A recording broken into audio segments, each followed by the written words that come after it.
Please do. Right. Thank you. Good morning, everybody. Thank you for coming back. Good morning. Good morning. We're going to put, we have an activity for you guys to warm up with. So if the performance task is to read the background information and the focus statement, and in the chat, type a couple of questions you have about that focus statement. The questions can be anything generated in your mind about anything that comes to mind about that focus statement. So in the chat, just some questions you have about cardinals must eat 1/2 their weight a day to survive. And you can just add those in the chat for us. And you probably hear Elmo in the background. My apologies. You're smacking stuff, baby in the face.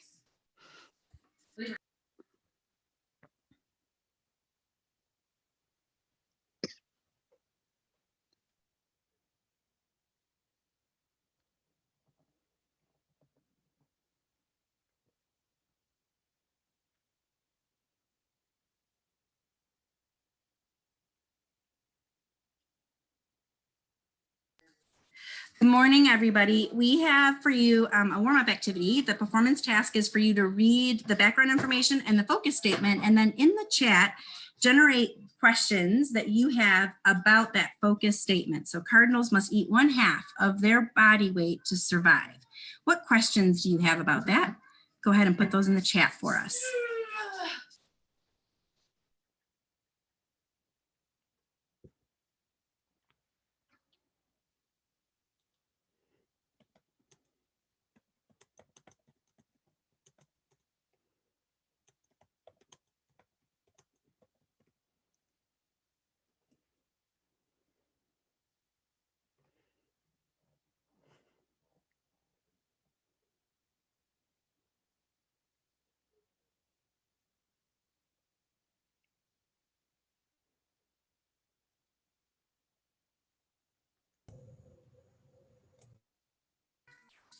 Good morning, everybody. We're so excited you guys are here with us again today. And we know your time is so valuable and that making a choice to come spend this hour with us, we really, really appreciate it.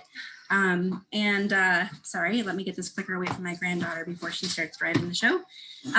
We have a warm up for you guys. The performance task is for you to read the background information and the focus statement.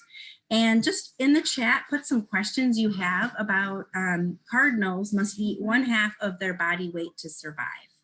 And we'll get started right at 10.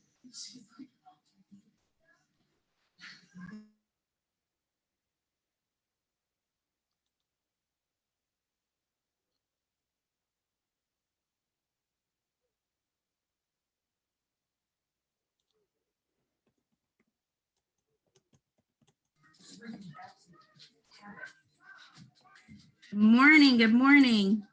This is so exciting to see everybody return. I hope that means that last week was good for you.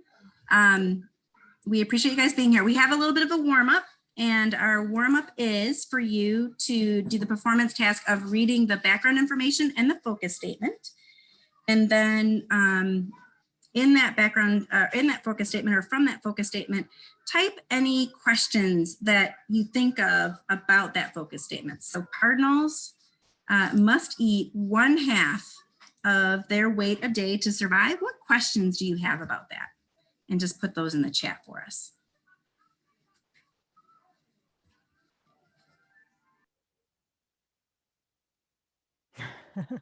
And we have good questions in the chat so far.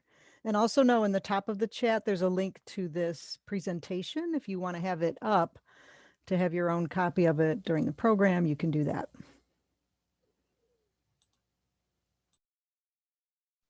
I'll enter it now.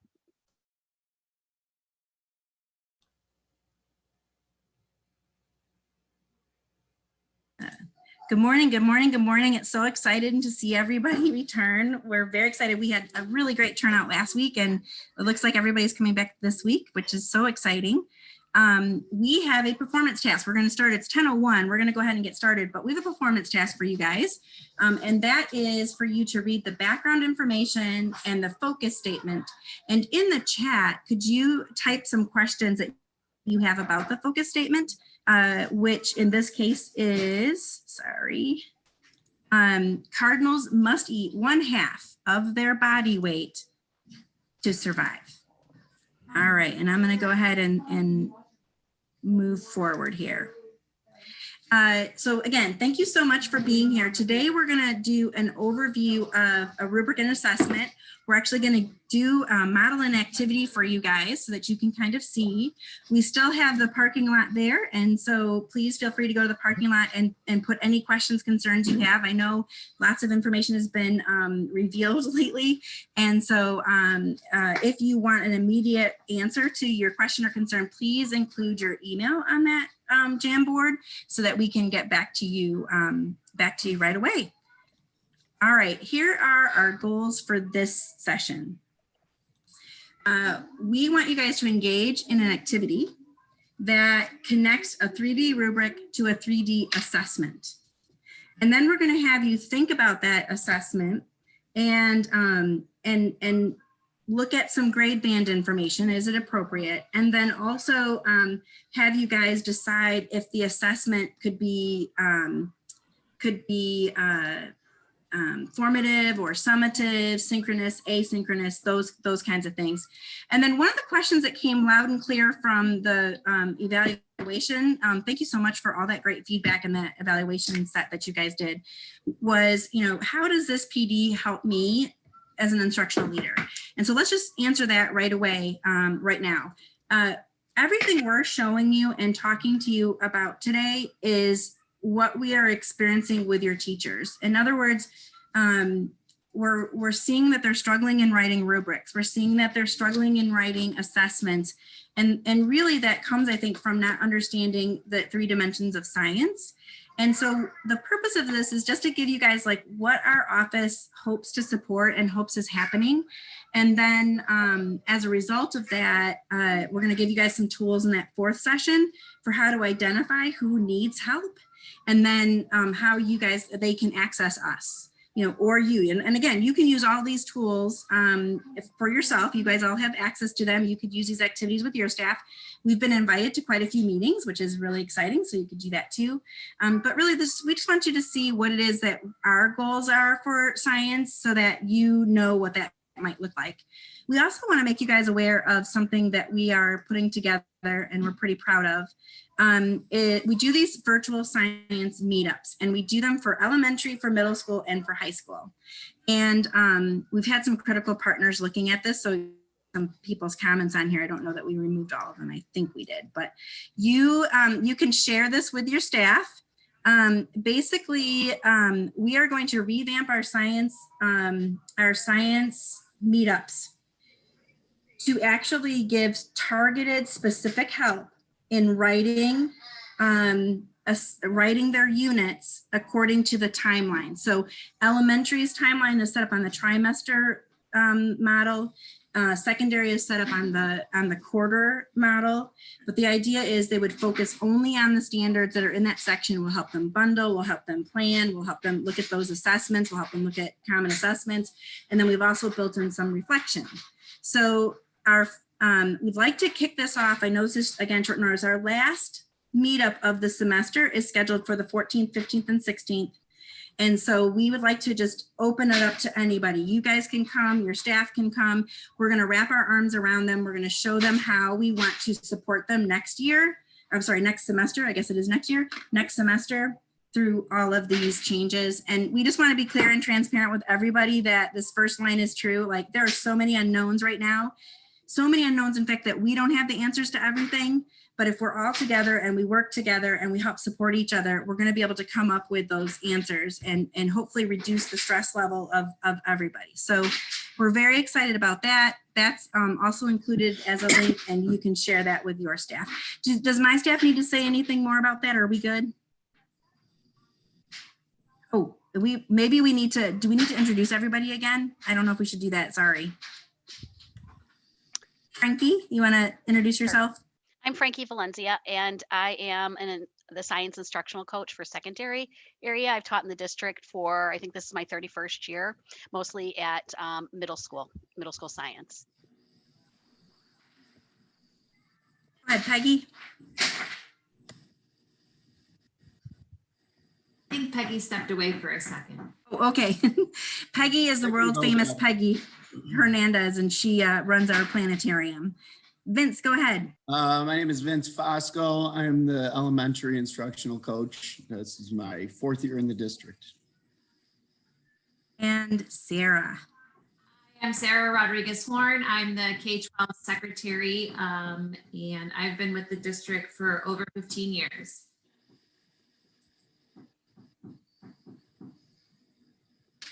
So let's go to the performance task that we had you guys do this morning, which was to generate questions about that cardinals must eat 1/2 of their weight a day to survive. So my team, what are some of the questions they came up with? Okay, let's see. Sorry, I was responding to a chat. Yes.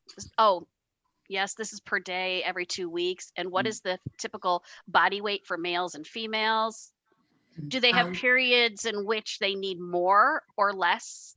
They eat more or less depending on climate. What do cardinals eat? I wonder if I could eat half my weight. Why are cardinals red? I wonder if I could do this, eat half my weight. Another one of those. Oh, sorry, go ahead, Frankie. What do they eat? How many calories are in the food they eat? What do they eat? Wait, did I say that already? What is their weight? No So wonder those are- we have to fill in our bird feeders so often. Do they like certain types of seeds? I love that. Those are great Does questions. a 20-day-old chick have to eat? Perfect. So I love these questions. This is so great. And Frankie, I wonder if you wouldn't mind explaining the difference between an open-ended question and a closed question, and then maybe just talk about the 2 resources that are in the bottom corner, the 2 links. Okay, in the links at the bottom are links to our QFT, our question formulation techniques that we can use once we introduce the students to a phenomenon to help them elicit questions. And there are 2 types of questions. One is a closed question, and that would be like a yes or no question. One that is Googleable, a 1-word answer. For example, what is the temperature of the ice? That might be a closed question. And closed questions aren't bad, but the science begins with an open question. Open questions require more of an explanation, and it could be activities that the students do in class then. It could be research that they have to do, experiments that it leads them to. So the open-ended question is where the inquiry begins with our students. Perfect. Thank you so much for that. So now I wonder if I could have a brave person who might unmic, we'll go through that chat. Can somebody find me a closed question? Unmic and read it for us. We're looking for a closed, based on that definition, we're looking for a closed question example. Would someone be willing to unmic and one of our participants? Checking for. What do cardinals eat? Perfect. Yeah, that's a closed question. And what makes that closed? You can Google it, research it, and it's probably just gonna be one or a few answers. Right. And we're not saying that closed questions are bad. I don't want to make you guys think that they're bad. But in science inquiry that we want to do, we want to help kids change their pattern to make an open question. So somebody want to tell me an example of an open question from the list? Why do they eat so much? There we go. That's a question that takes some kind of inquiry. It takes some kind of research to be able to come to the actual answer to that one. And so now I'm going to go ahead. In the QFT information, it also teaches teachers how to change from a closed-ended, help students change from a closed-ended question to an open-ended question. And we also wrote these so you could send those, so your teacher could send those to parents. Also, it's kind of a parent-teacher version so that anybody who's supporting the students through a performance task involving, you know, a QFT, they would have support to be able to do that. And so then that brings me to this slide, which I'm hoping is clear enough for you guys. Which of the science practices, and you can put this in the chat, which of the 8 science practices does the QFT capture? In other words, the QFT is which of the 8 science practices? And put that in the chat. Which science practice did we just model?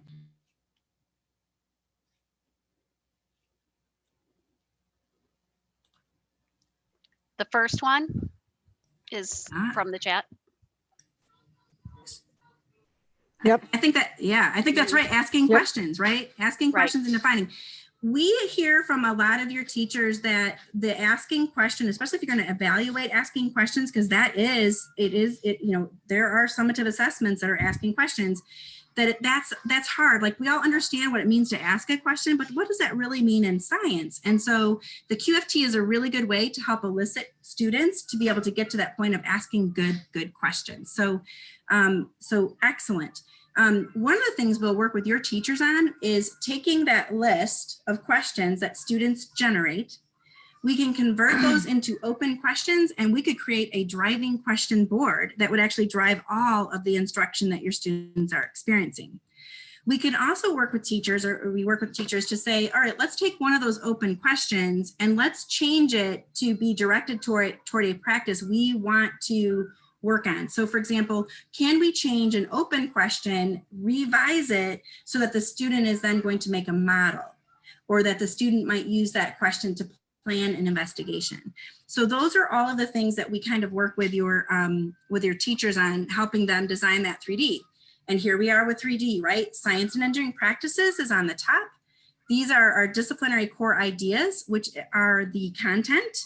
And then the bottom part is our cross-cutting concepts. And we're going to be hitting on all 3 of these again in just a moment.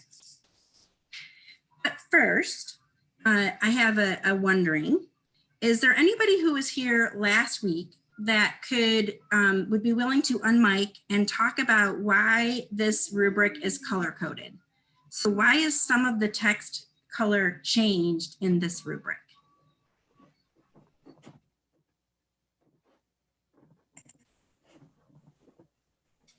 We highlighted the DCI, the CCC, the content, the cross-cutting, and the science and engineering practices. That's right, perfect. And so just so everybody knows, blue throughout NGSS across the nation, blue represents the science and engineering practice. Orange represents the content or the disciplinary core idea, and green is the cross-cutting concept. Those are the color codings that we use. So the same person or a different person, what do we mean when we say 1D, 2D, 3D? And can you use this rubric to kind of help us all see that?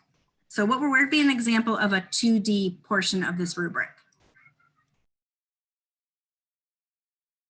Sorry, which levels? Which levels might be considered two-dimensional? Levels 1 and 2 are 2-dimensional. Level 3 is a 3-dimensional science in the rubric because it has the 3 different colors.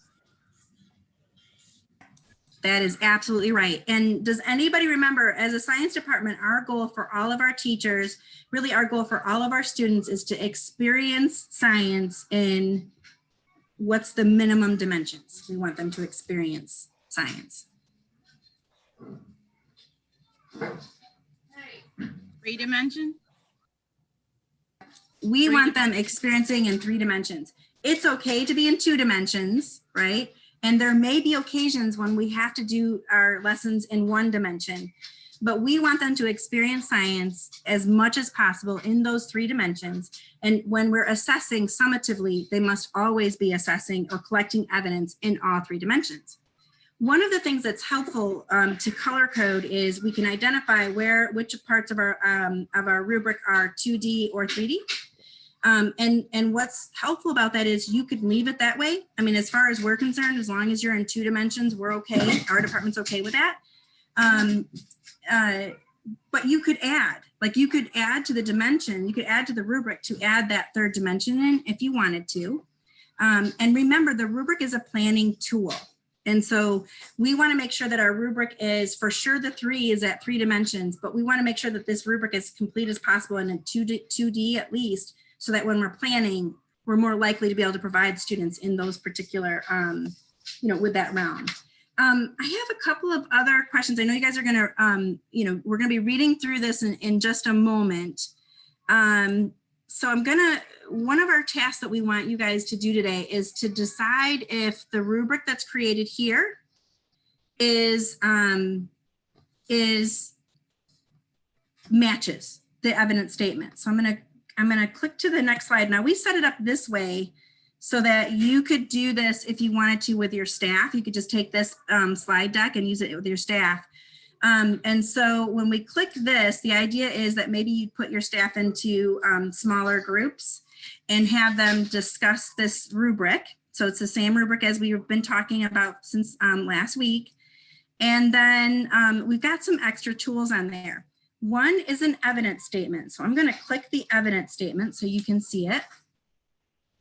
And the evidence statements come from NGSS. I wish when I started NGSS in 2012 that they would have had these, but they didn't when I started working with NGSS. And if you remember, it gives us the performance assessment, which is this standard. It gives us the science and engineering, the disciplinary core, and the cross-cutting. So here's our 3 dimensions, color-coded as we mentioned earlier. And then along the bottom, these are what NGSS means by 3 dimensions. In other words, to earn a 3, the idea would be that a student would provide you evidence for all of these portions. So my question for you guys is, if we look at now that you've got that, now that you have the evidence statement, I don't know if we want to put the evidence statement link in the chat for people to make it a little bit easier. But my question is, sorry, I went the wrong way. My question is, does our rubric match the performance assessment on the, so we're going to help you guys walk through that. The level 1 says a student describes that both plants and animals can have offspring. If you have that evidence statement up, can you find that identified on that evidence statement?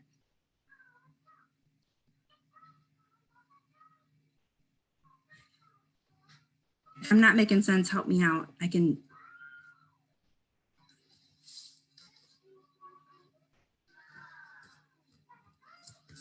How about the level 2? The student can identify the offspring signal and the parental response. Do you see that embedded in that evidence statement?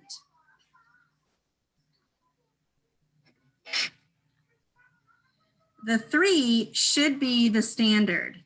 I mean, they should read the same. We may, you may make it more student friendly. You could definitely do that. And then the 4 is a different scenario. So when we work with your teachers, especially heading into 2nd semester, we're getting lots of questions about priority standards. And here's where we need your help. And here's where we can relieve a lot of stress for your teachers and we can support them. We are going to work with your teachers to look at that, look at those statements, look at those evidence statements, design a rubric that's tightly aligned to it with an assessment that's tightly aligned. And then we're going to help them plan to the rubric and to the assessment. What we're finding now is that teachers, when we go through Canvas, when they ask us for help, when we go through Canvas, we're finding that teachers are teaching things outside that evidence statement. Here's an example. We just got an email from a teacher. We went to support the teacher. When we went into Canvas, we found that the teacher was actually teaching for all of October and most of November an assessment boundary, which means right on the evidence statement, it says, don't teach this. And for October and November, the teacher taught that content.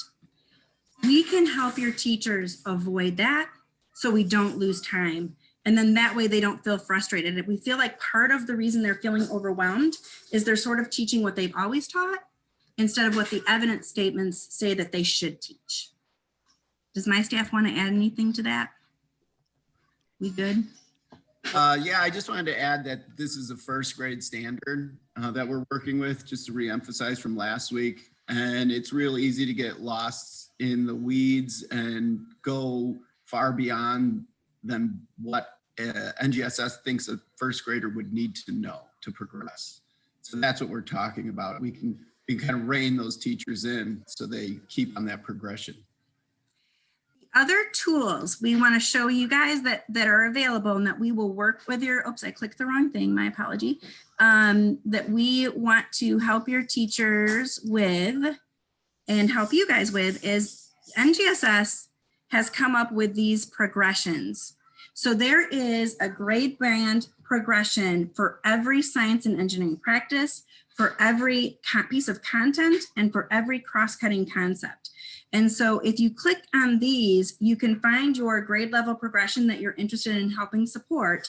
And it will literally in this chart say, this is taught at this grade band, this is taught at this grade band. And when we were working with the teacher, we pulled up the DCI grade band and we were able to help them identify that everything that they were teaching in the assessment boundary was actually covered in high school. So they were a middle school teacher.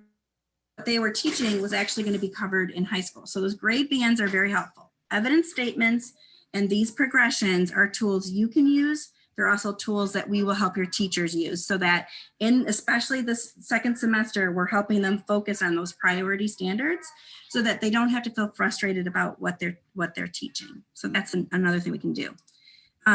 So I'm wondering if maybe you guys might want to see a sample lesson. And so we have one set up for you guys. So we're going to go use that same standard.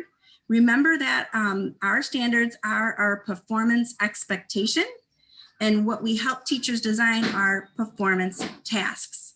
So this morning, you guys did a performance task. If you remember, the performance task was for you to read the focus statement and generate questions. And if we had, if that was our standard that we were evaluating, we would have a rubric and we would use that rubric to plan that assessment and also plan how we're going to get kids through asking questions to the grade level that they're supposed to be in. So performance tasks are what your teachers design to pull evidence. They can be formative and they can be summative. So before we start the activity, we want you thinking about these 3 essential questions. Does this activity match the standard and rubric? So you've already kind of see, you have the evidence statement before you, you have the rubric. Can this activity be used formatively or summatively? And it could be both. Can this activity be used synchronously or asynchronously? All right, so Frankie has volunteered to be our teacher today. So let me exit this and screen share. Sorry. And, oh, sorry, I'm so sorry. I must, okay. I'm exiting to get the sound in there. There we go. Okay. So Frankie, and again, we have this so that you guys can do this activity.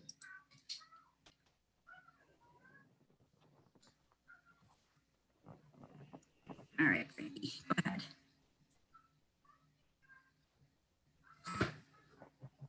The cross-cutting concept here that we're looking at is patterns. So as you are listening to the reading, then also we'll also talk about patterns afterwards. So this is performance assessment bird watching. There's also, if you click where it says click here, there's also a reading of it. So if you're sending it home with students and they do not have someone to read it to them, they need that support, they can click there to have it read to them. So today we're going to do some bird watching. The birds we'll be watching are called northern cardinals. The male has a brilliant red color and marks out his territory with a song. The female is reddish olive in color, and after mating will lay a clutch of 3 to 4 eggs. The parents live together for years with their okay, I'm sorry, I skipped. Go ahead, Deb, play the song. I'm getting ahead of myself.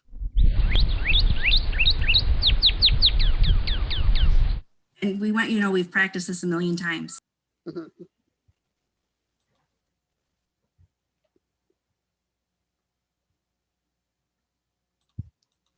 And we lost it again.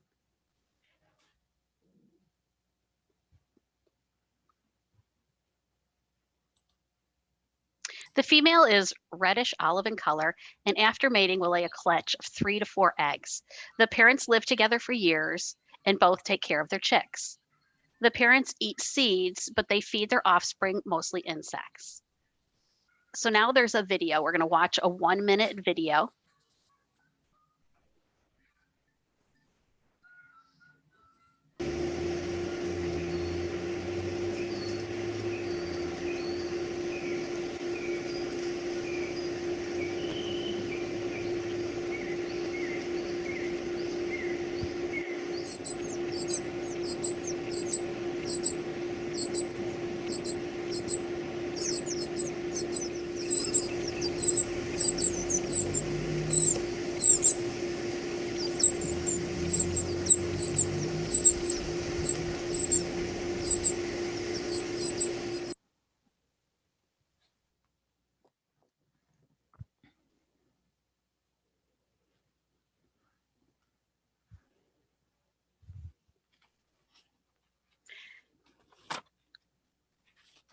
Now here is a graphic organizer that we would have these students fill in.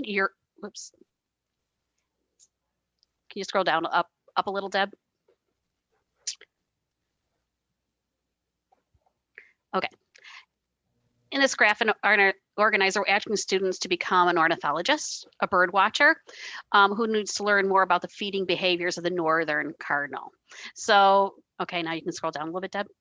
So we're looking at the patterns that we saw. What was the offspring signal that you saw? You can put it in the chat.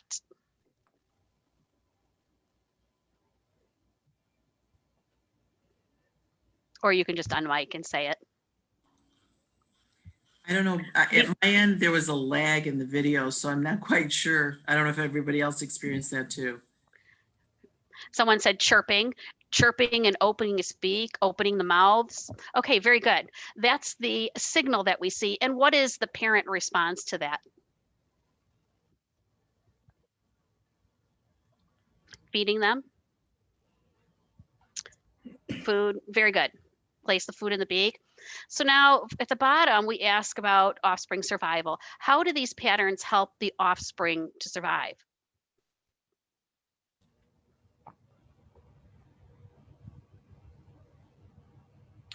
It gives the babies nourishment. It feeds the babies.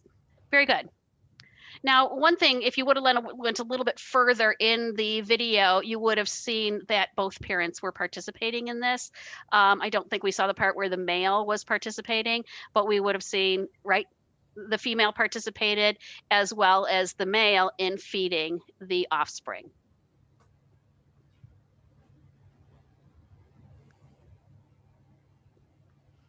So yeah, the pattern that we're seeing is the parents know that the baby is hungry when they get the signal of hunger by opening the mouth and by chirping. Okay.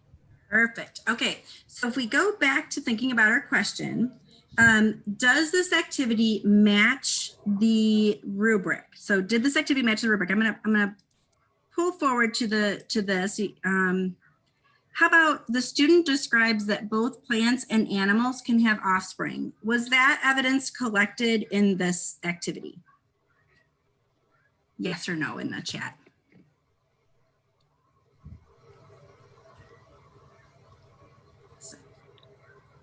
There's some yeses and some nos. Okay, there's a little bit of both. All right.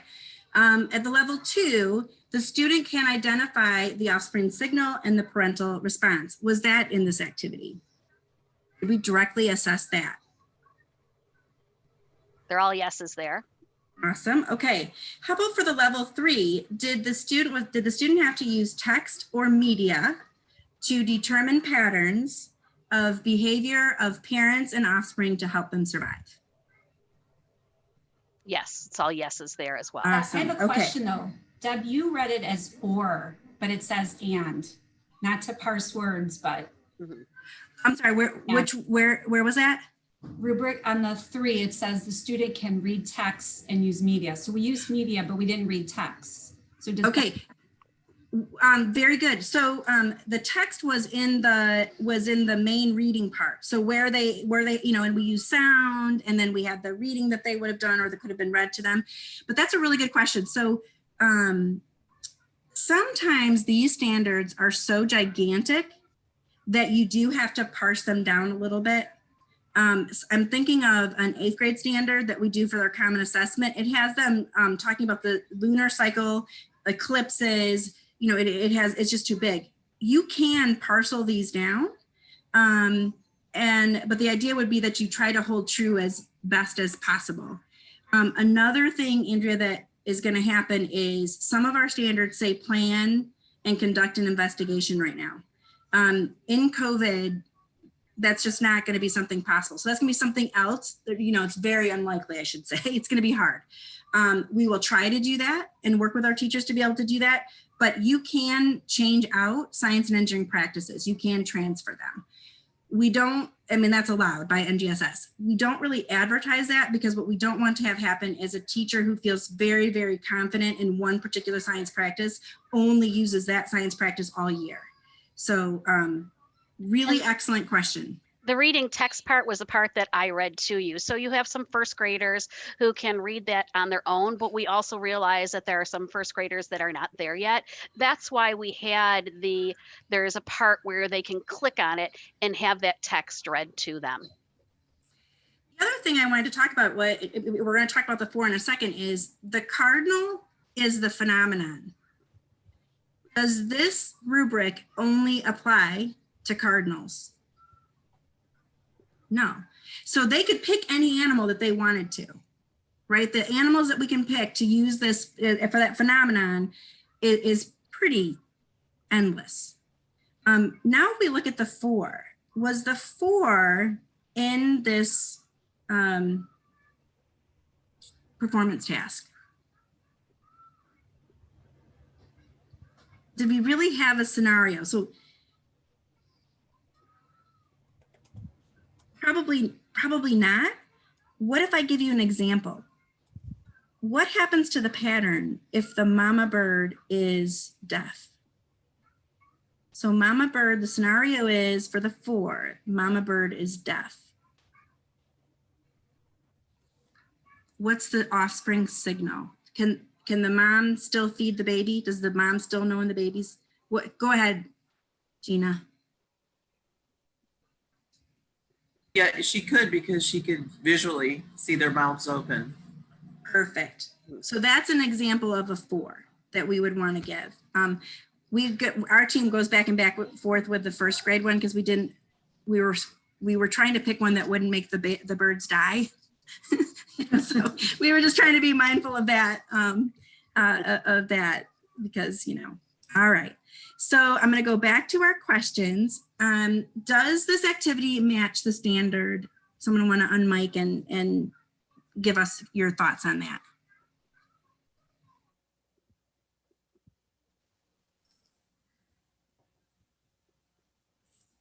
Did it match the rubric pretty well and the performance expectation? All right. Could this activity be used as written, be used formatively or summatively? Which one? I have some are saying both. Okay. Formative. So I would tell, all right. I would tell if your staff brought this to our team and said, can we use this summatively? Our advice would be yes, but you have to add the 4. There's no 4 scenario in there. So if we just simply add that 4, or we could take the evidence, we could take that evidence up to that point and say we've got a 3 and give them an add-on task to get to the 4. we could do that. As written, because it doesn't assess the entire rubric, it would be formative and not summative. So let's talk about the one, right? We would have to also then ask something that assesses the one, like, do they know that parents have offspring, right? Do they know that, and that both plants and animals have parents and offspring? If a teacher assesses a class and they all get the one, like they have evidence formatively that they get the one, it's okay to leave that one off of a summative assessment. I mean, you know, if all of your kids can hit that one, why go through the stress of trying to write a question to capture more evidence when you have it right there? For the one, I don't know that I'd say that for the three, right? We have to have some kind of concrete evidence for that, but for the one.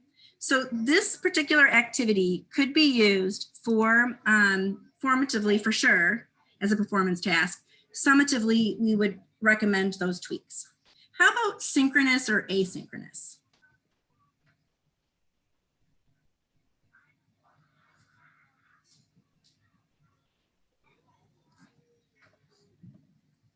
What are we thinking there, Frankie? Synchronous or asynchronous? Are they responding?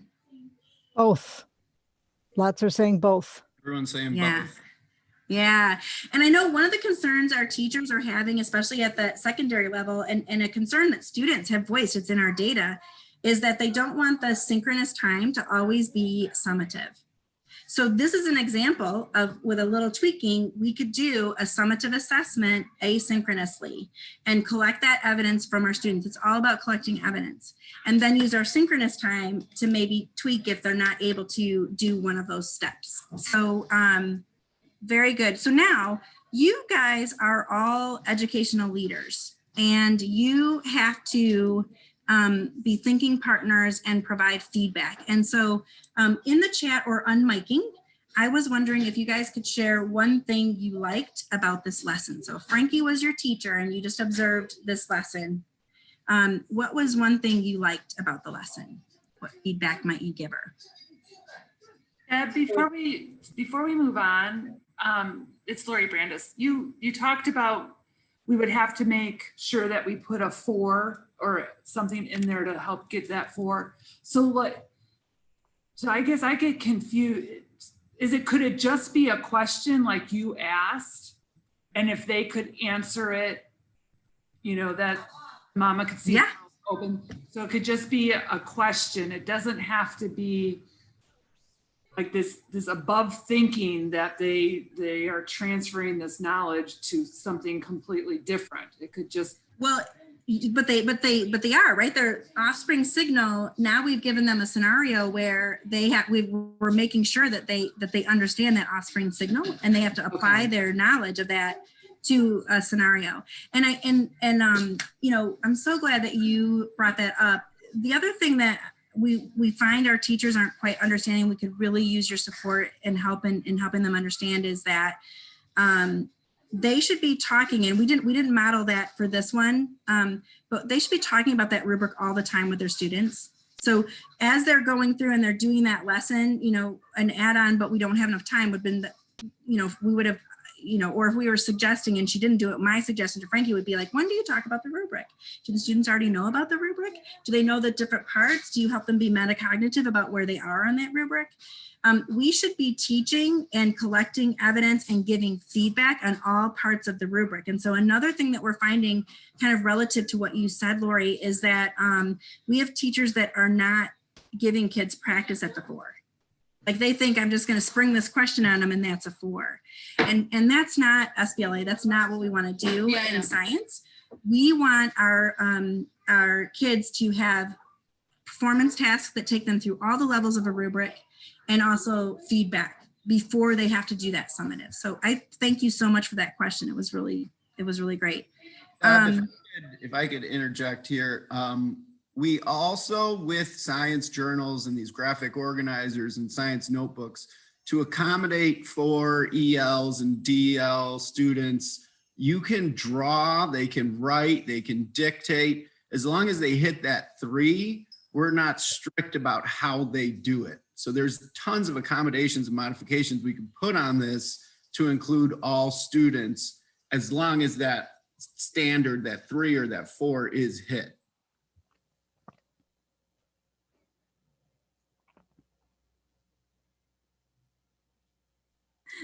Thank you. Okay, Sorry, from the chat, Deb. yeah. The lesson appealed to various learning styles and needs, using multiple modalities to engage and reach students that are at different levels or have different learning styles. Whoops, let me find more. Love the soundbite. The use of visuals and sound bites. The birds most students may know. It's familiar to them. Perfect. What questions do you guys have for Frankie about the lesson?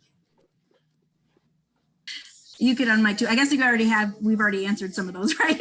We've already kind of answered some of those, but do you have any other questions that you might have for Frankie? Or I guess it's not directly a question, but I was thinking when I was looking at the original questions that we came up with after looking at the original first slide, there might be questions like, how do birds chirp? And like, do they have a voice box? Can birds talk? And that kind of thing, which are fantastic open-ended questions. But as a teacher and as, you know, somebody maybe assessing the lesson, those are the ones that the teacher is going to have to set aside, because they start to venture away from the standard.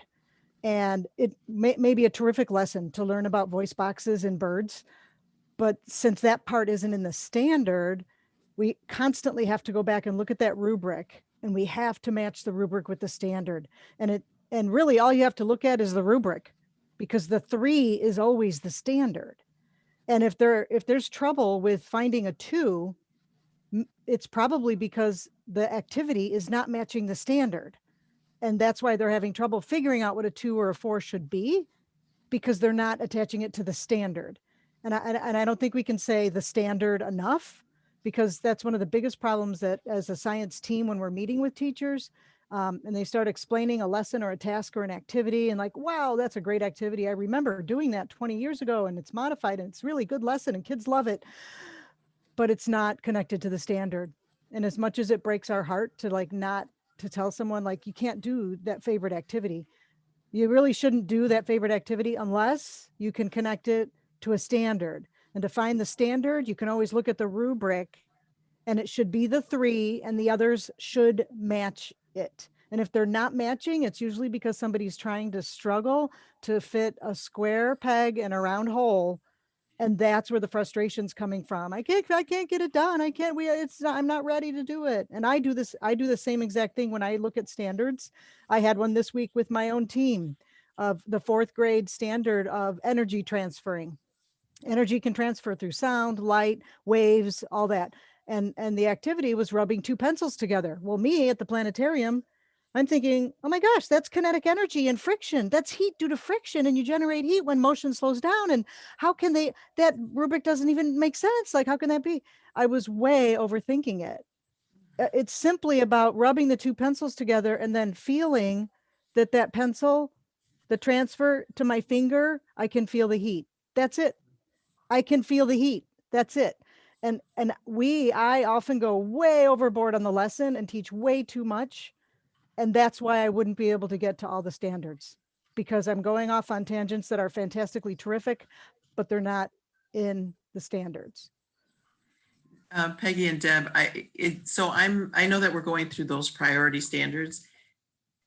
Is it because of the distance learning piece, or is this going to be moving forward? Like, it's not for this season, but it's for just to streamline everything and make those connections. Like Peggy said, you can overthink and then go off down a rabbit. That's such a great question, Gina. This is a forever question. This is what we've been trying to do for 4 years. And you know, we didn't have Canvas. I was just talking to Dr. Carpenter about this morning.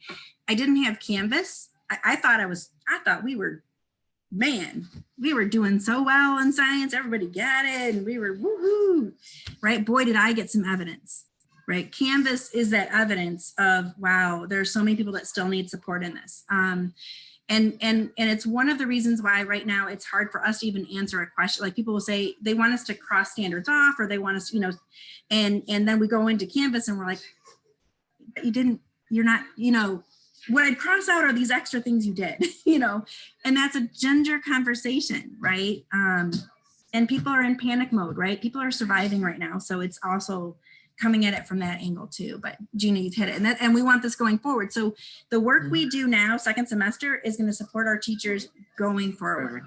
Yeah, I find that doing that is with my SIP as well. I'm like, we've got too much on our plate here. Let's focus. So yeah, good. Yeah. I do want to make sure somebody help me out, make sure we tie this with the activity we did in the beginning, but I want to go forward with the question. So suggestions, what suggestions does anybody have about this lesson for Frankie or our team?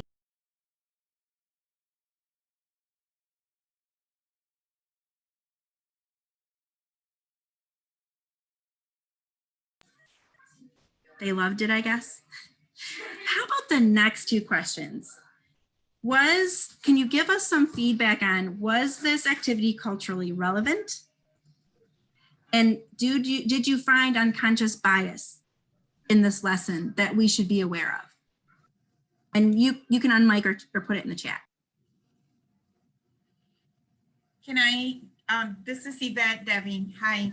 I was thinking about this, particularly, and Gina can identify with this, and probably the other colleagues in the call.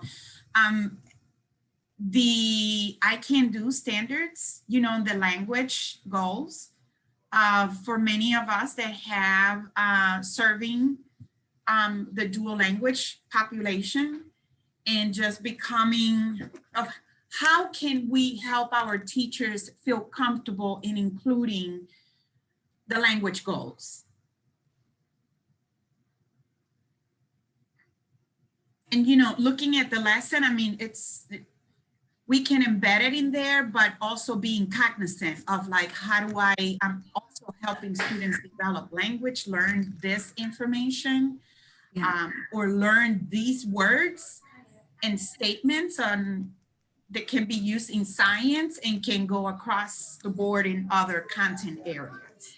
I appreciate the question, and I might have to think more about it, but I do want to tell you that we've developed, well, we didn't develop, we borrowed this tool called a single point rubric that we're going to expose all of you to next week, next Friday.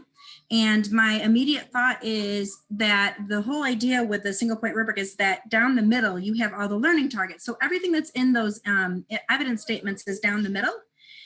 We could certainly support our dual language teachers, our special education teachers, to put their goals, some additional things that they want to work on in that center column, so that we make sure in our lessons we're thinking about those things and we're adding those things in. So that's my immediate thought.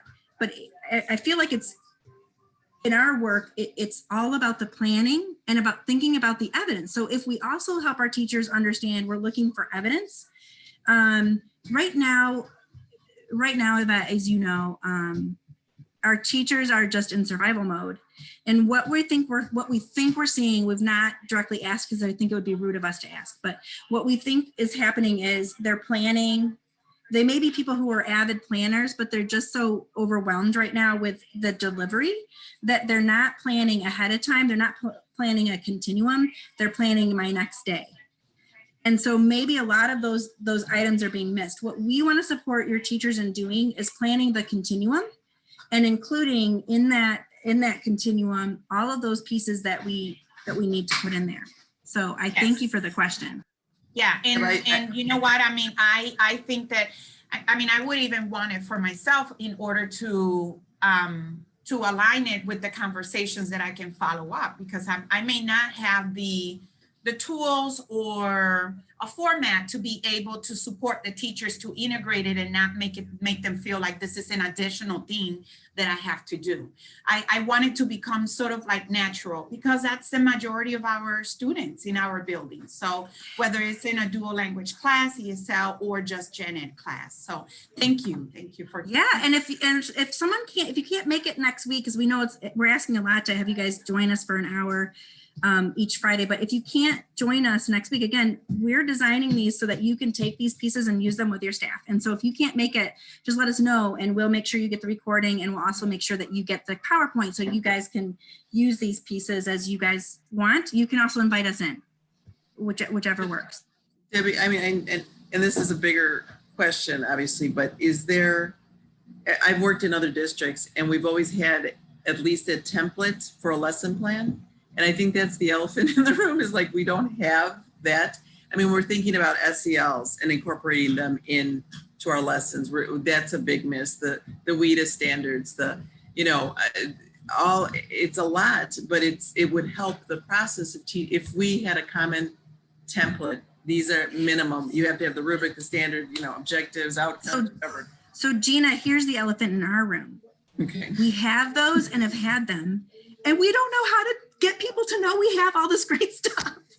That's but our can you problem. mandate it though? I mean, if I go walk in, I said, can I have your lesson plan? And it's just like, oh, well, you can't, I have teachers that still come in and they didn't do the Form A. I'm like, this is the best thing for it. So we can have this conversation. So I don't know, next bargaining session, you guys.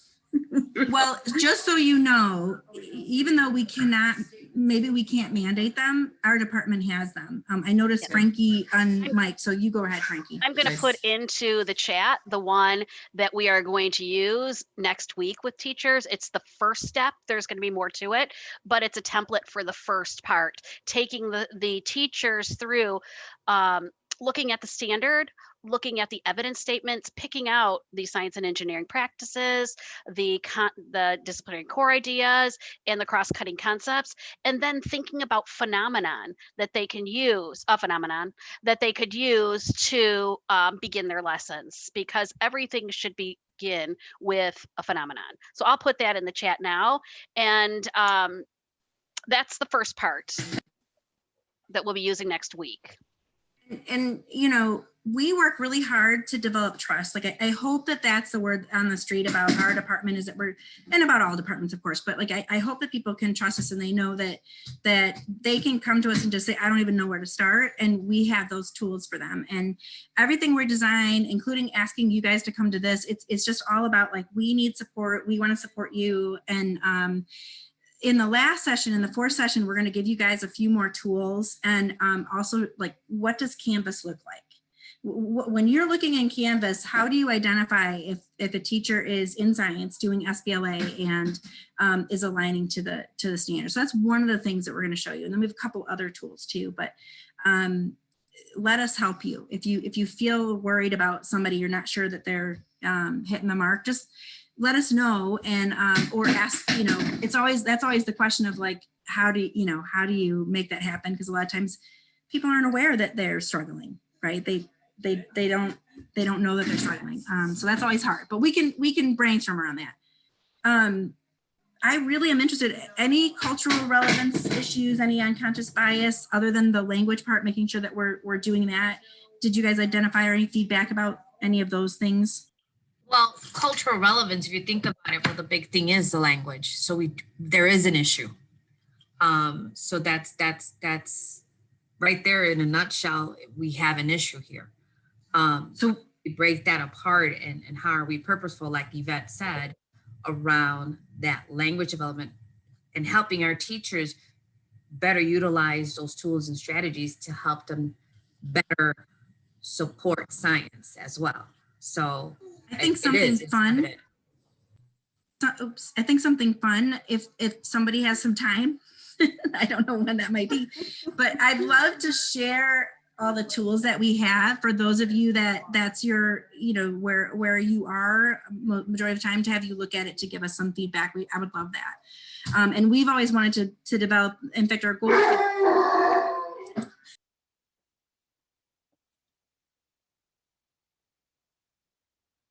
That triggered my dog. That's cool. Oh, heavens. Okay.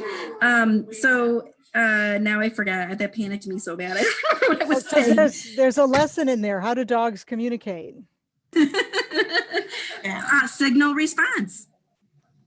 No, I think, you know what, Debbie, I think that this conversation is really helping us to really come together and think about, from each one of us, what our experiences being in the classroom, and then also being leaders and observing and the feedback that we can probably, help put some things together. But if you look in the chat about the SIAP model for, planning tool, that's something that, that we have used before. with dual language, that it will be great to use it as great. Yeah, we'll look at that. And did you say Open SciEd tool? There is, there's some links and information that is being shared right now. Okay. All right, I'll look at that. If it's Open SciEd, that's awesome. Those are the tools that we're going to show you on Friday or on the last week. We're going to show you some Open SciEd tools that do incorporate some of those language things as well. So that's awesome that people are already aware of those. That's great. All right. Anything else feedback wise about the lesson or about the rubric? So then I want to just tie in the QFT we did. That QFT could have been used as a warm-up. It could have been used to develop a discussion board. It could have been used to help the teacher come up with some additional phenomenon that they could maybe look at in order to do this particular activity. But hopefully you saw that we were purposeful in our focus question, knowing where we wanted you guys to get. So we wanted that to be a warm-up so that when you guys did that activity, you were already thinking a little bit about at least what they eat. And I'm wondering if any of the questions you guys had were answered in the activity. Did any of our questions get answered throughout that reading or the video?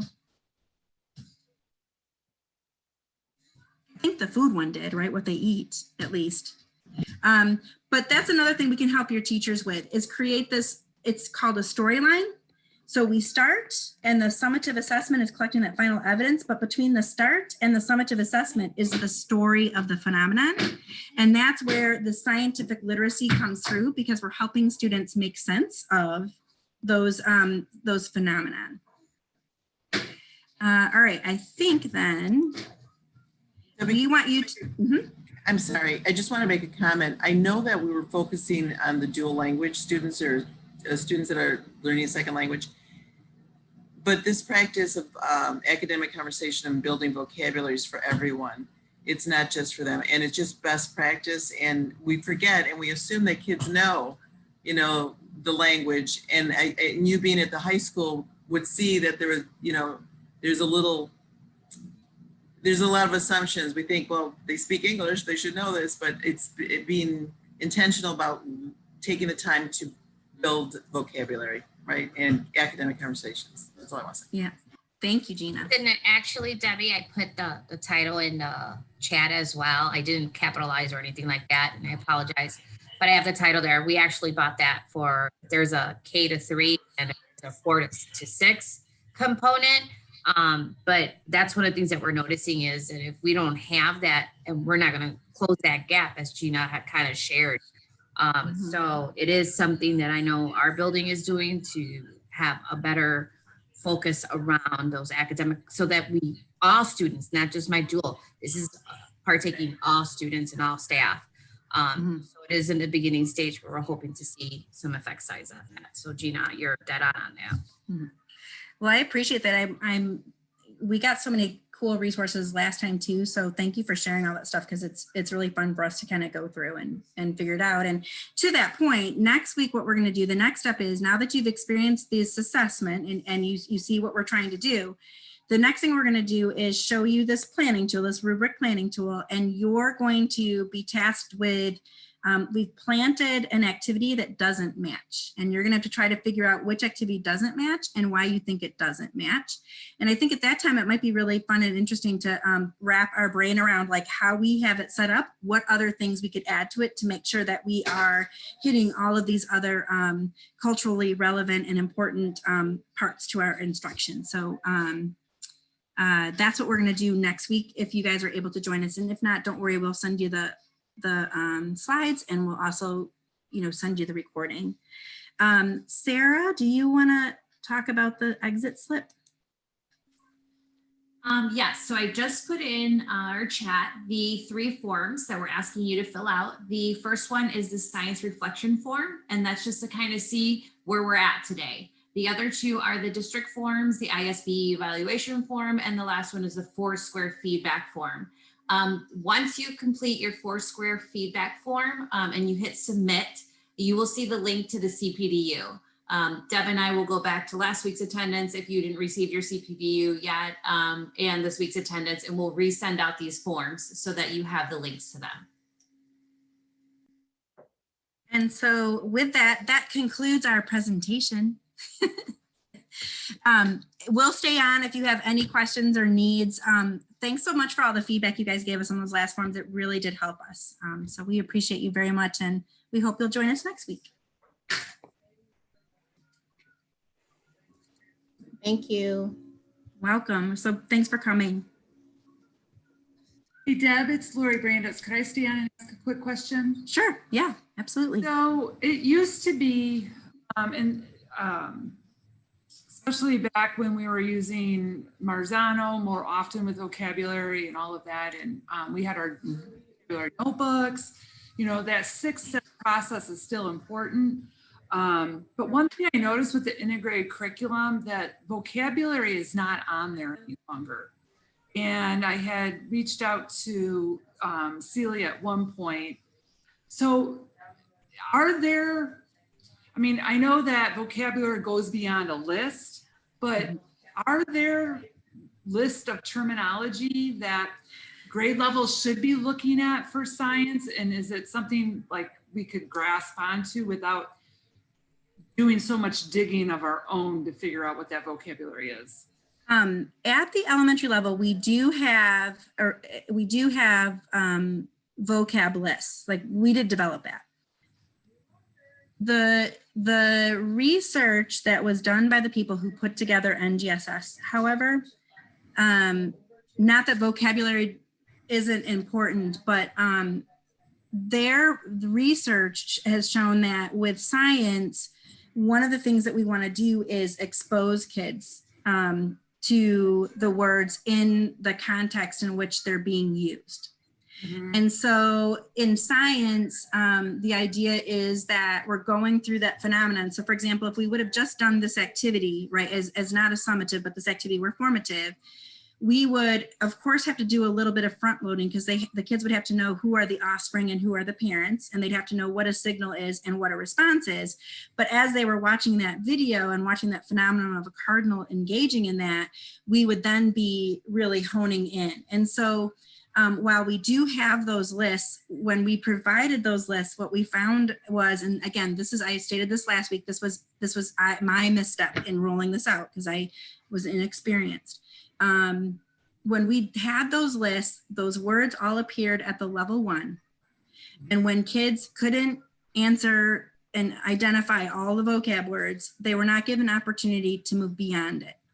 Okay, right. So it's a double, like we know exactly what you guys are saying. And of course there has to be some front loading, but we want to be very intentional and thoughtful about that. And I don't know if anybody else from my team wants to, because this is a question we get a lot. I don't know if anybody from my team wants to offer anything. I ask before you, could I ask just a follow-up or clarification? And I apologize if I didn't catch it all, because I did. Oh, you're fine. It's a lot. It's a lot. That's like, so like when you say the word offspring, and that I know that was written in the rubric, is that terminology like the word offspring in the actual standard?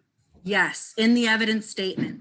In the evidence statement. So teachers then should be, again, looking at those evidence statements in a sense to figure out what their vocabulary is. Yes. And then thinking about, well, how am I going to get this evidence? Right? How am I going to know that a kid knows this? Right. Okay. Mm-hmm. Yeah. Perfect. That helps. So if you were to give that assessment, let's say the first question you would ask the kids is, which is the offspring, which is the parent here? That would be the one, right? Well, some kids won't know that. Let's say some kids won't know that. We're worried teachers, and this has happened, that's why we're worried about it, is teachers will say, well, until you figure this out, you can't go to the 2.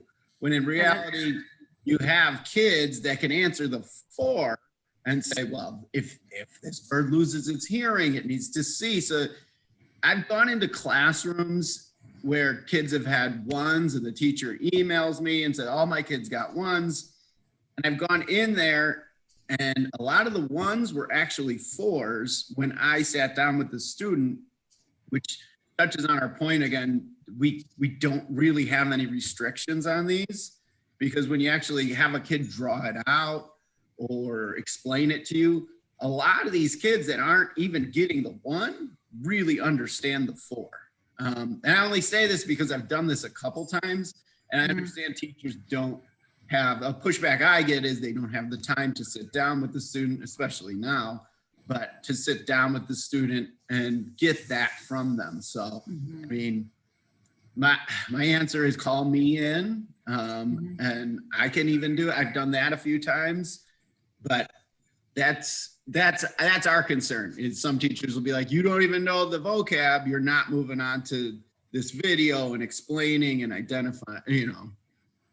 Yeah. Does that make sense? Sorry. It does. And that's, you know, again, just kind of going back on, you know, years of vocabulary instruction. And like I said, the Marzano 6-step, and we used to have our word walls, and, you know, and so, you know, as that has kind of shifted away, you know, the talk now, you know, vocabulary is so important, you know, where do they find that? Of course, teachers know and know their students and know a lot of what vocabulary needs to be taught. But then is there vocabulary that we should be, you know, across the district saying this is what vocabulary all students should be exposed to. And so that's my tricky part, is like, how do I monitor and ensure that my teachers are really digging deep enough to pull that science vocabulary? You make sure they're teaching and assessing the three.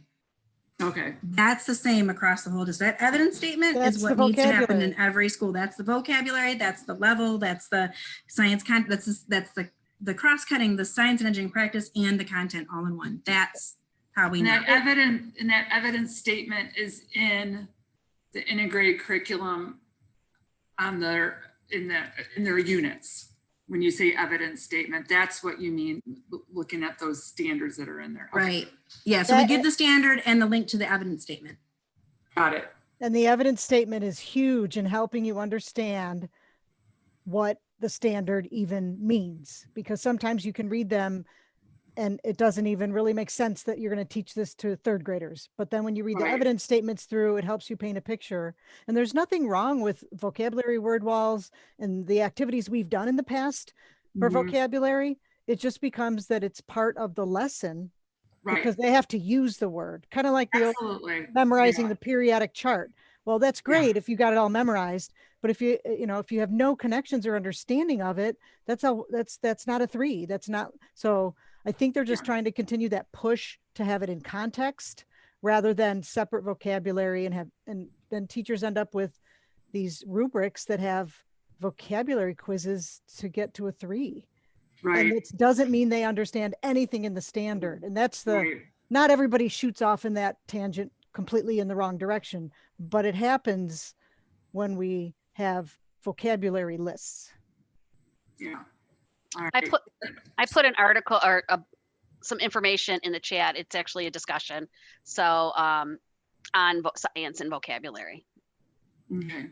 All right. So that statements are linked to the that are inside the integrated curriculum. Got it. Thank you. And you can also send teachers to us because we have tons of activities and by each unit and that we can also give them Okay. that are vetted. Mhm. Yeah. Thank you for taking the time. You're welcome. Oh, absolutely. This is great. We appreciate you guys so much. All right. We'll see you. Yes. Anybody else? Yeah. Hey, I got a question. Good to see everyone. Hi, Phil. Thank you. Hey, I'm looking. Phil, I just emailed you back on that. Does that make sense?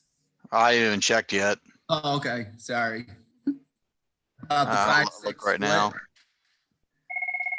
Oh, I'm getting blown up here. So yeah, actually I'm reading it now. Last year we had, there's a 5-6 assessment. do we still use those or are we going with the higher grade mentality? So what we're doing with this, oh, sorry. No, What you we're go, doing with Vince. the splits, there was a huge discussion on this and what's the integrated curriculum, what people came to the conclusion of. If you have a split, so let's say you have a 5-6 split, the 5th grade, the teacher will teach the 5th grade common assessment to the entire class for the first 3 weeks. And they will teach the 6th grade common assessment to the entire class the second 3 weeks. And when they enter the grades, the 5th graders will get the 5th grade score and the 6th graders in that split will get the 6th grade score. So they have to teach specifically 2 standards.